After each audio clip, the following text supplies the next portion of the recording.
Pokemon X and Y. Whether you're talking about the video games or the anime, they are the favorites of many people. Personally, I really appreciated the video games and the anime of X and Y.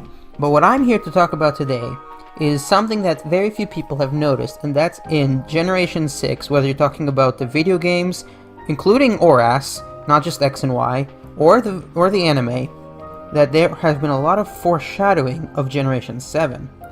You may be surprised to learn that among the foreshadowed things of Generation 7, from XY, Omega Ruby Alpha Sapphire, as well as the anime, concepts and premises like Ultra Space, Ultra Wormholes, Ultra Beasts, the Multiverse, not to mention possibly Z-moves.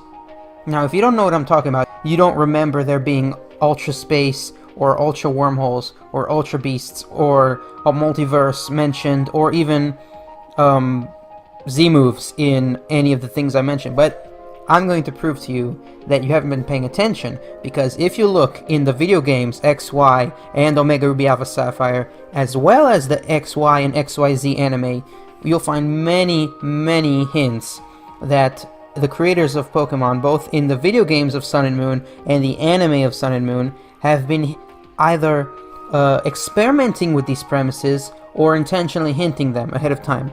But instead of assuming that they were intentionally hinting them, I'm going to assume that the creators of Pokemon had these things planned out for Sun and Moon or whatever, Generation 7, the video games and the anime, but they needed to experiment with them in order to see if they're going to get a good reaction. So they, planned this ahead of time, like with like miniature versions. And the miniature versions are like, little sneak peeks just to see if they can get a reaction, to see if it's popular with the fans or not. So, first up is Ultra Wormholes /Space /Beasts. This is probably one of the things that most people didn't notice, because I'm sure that the concept of Ultra Wormholes and stuff was pretty brand new when Sun and Moon came out. You would think you would remember if they had ever mentioned or gone into this concept before. But if you remember, there are 2 episodes in the X and Y anime where some invaders from another dimension try to take over the human and Pokemon world. And you probably already figured out what I'm talking about if you've seen the thumbnail, and that is the Malamar invasion. The first time I saw the episode with Malamar, and the way it ended in a cliffhanger, or with a foreshadowing of to be continued, I immediately knew that this was going to be a recurring theme. It may not be as recurring as, Team Rocket coming every episode, but the fact that Malamar invading or trying to invade the Earth in 2 episodes, the fact that they got 2 episodes, showed that Game Freak was, experimenting with this concept of interdimensional aliens, coming through wormholes. This is clearly them experimenting with the idea of Ultra Wormholes in the story. And in the video game, obviously, Malamar didn't actually get this in the video game. This was mostly in the anime. And they were trying to experiment with this idea, I think. And they saw that, it was interesting. It's a science fiction angle. Lots of people are into that kind of stuff. And so when Sun and Moon came around, they went full force and made it the whole concept. The whole premise of Sun and Moon is interdimensional travel and stuff like that. So, while Malamar actually, unfortunately, in my opinion, seemed almost unfinished, because they only got 2 episodes, and they weren't even, they were spread out apart, and it was almost as if, they were forgotten or set aside, almost like the GS Ball as a concept. They just almost left it unfinished. I'm a little bit more satisfied to say that this was simply an idea that they were experimenting with in preview of Sun and Moon's Ultra Wormhole idea and Ultra Beasts. Now, this could lead to many theories on the internet, and including my own, because many people probably have already come up with the idea that Malamar is an Ultra Beast, including Inkay, I guess. But it isn't that simple, because obviously Malamar and Inkay don't have as many things in common as Ultra Beasts. They haven't been specifically called Ultra Beasts. They don't have the Beast Boost ability, which is shared by all Ultra Beasts. And while they have been introduced in the wild of Alola in Ultra Sun and Ultra Moon, they weren't there in Sun and Moon. the multiverse has been an idea for longer than just Gen 6. It was, people have been thinking about this for a while now, and obviously every video game is its own universe in the multiverse. While Malamar may have been either a failed or an experimental concept of Ultra Beasts before Gen 7, Gen 6 also really hyped the idea of a multiverse. If you remember that even before Gen 6, there were ideas of Unknown coming from another dimension, Giratina has its own dimension, the Lake Trio and Dialga and Palkia have their own dimension, and then there was Hoopa in Gen 6, also introduced to have access to different dimensions using its rings. Now, aside from that, there's also the Reflection Cave in X and Y. Many theories about Reflection Cave exist, and I would probably agree with most of them, including the fact that it is right next to Geosenge Town, and Geosenge Town is known to be the location of AZ's weapon.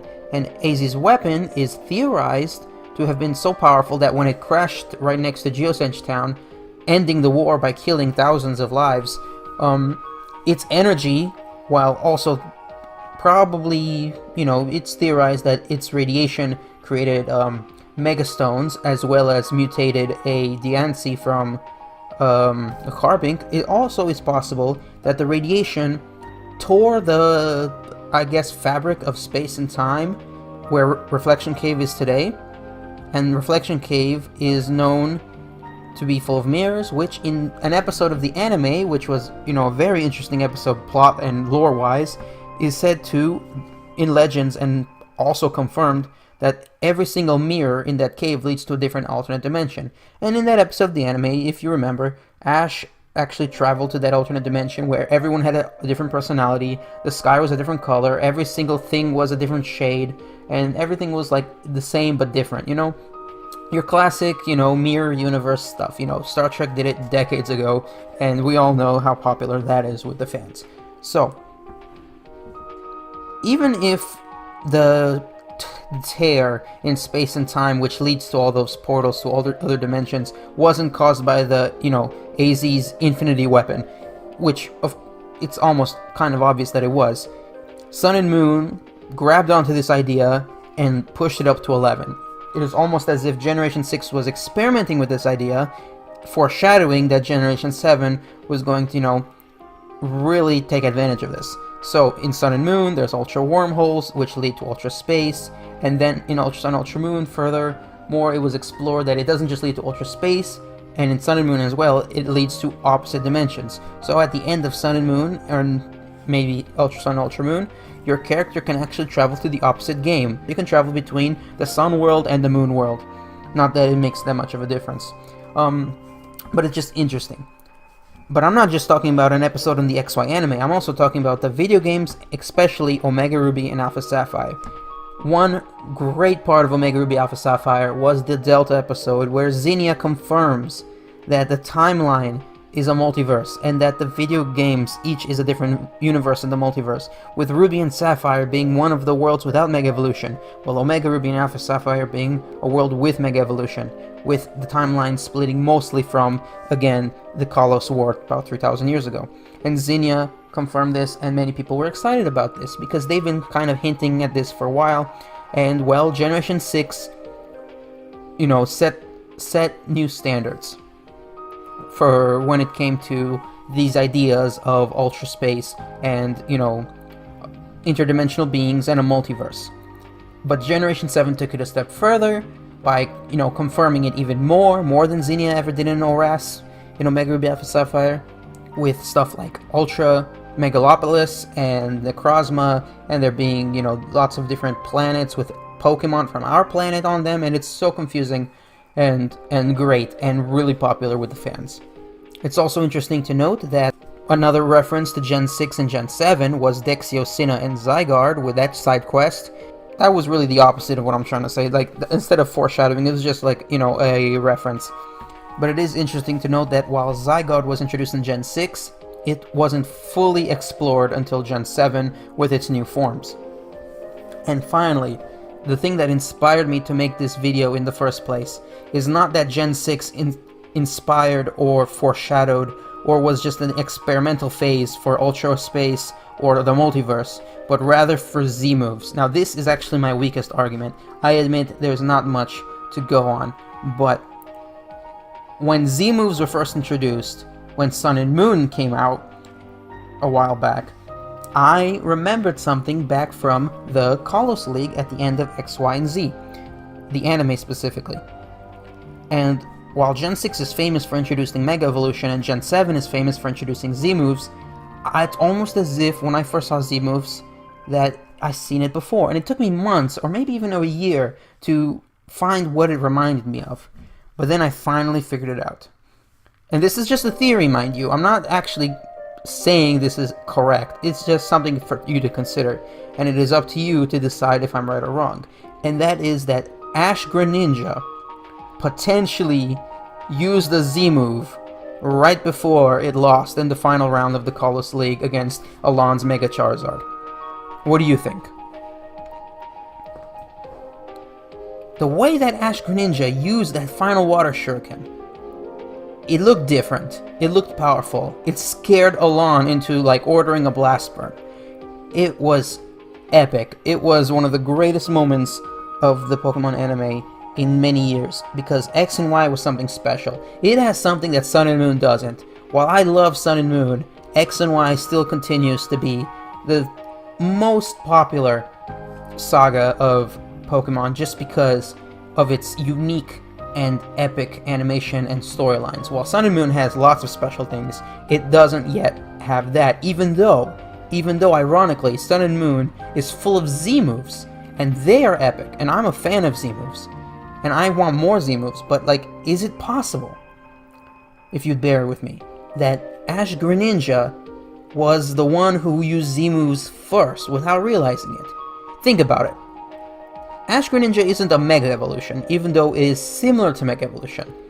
He transforms without a Mega Ring or Mega Stone necessary. So this is another one of those tropes or premises where like, oh, Ash is the chosen one, he has the power to Mega Evolve without a Mega Stone, stuff like that. Maybe they'll introduce that into his story in the future, in a future generation, maybe not. But the point is that Ash-Greninja is unique. And it is completely possible that that last Golden Water Shuriken, whatever you want to call it, could have been a signature Z move. And now, I like signature Z moves a lot. I think that lots of Pokemon can potentially have them.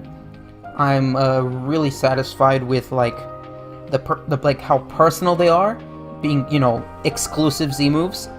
I think that there should be more of them, and I think lots of starters would like look great having personal Z moves, especially if they are based on exclusive regular moves. So for example, Incineroar's exclusive move Darkest Lariat gets an exclusive Z move, as well as Primarina and Decidueye.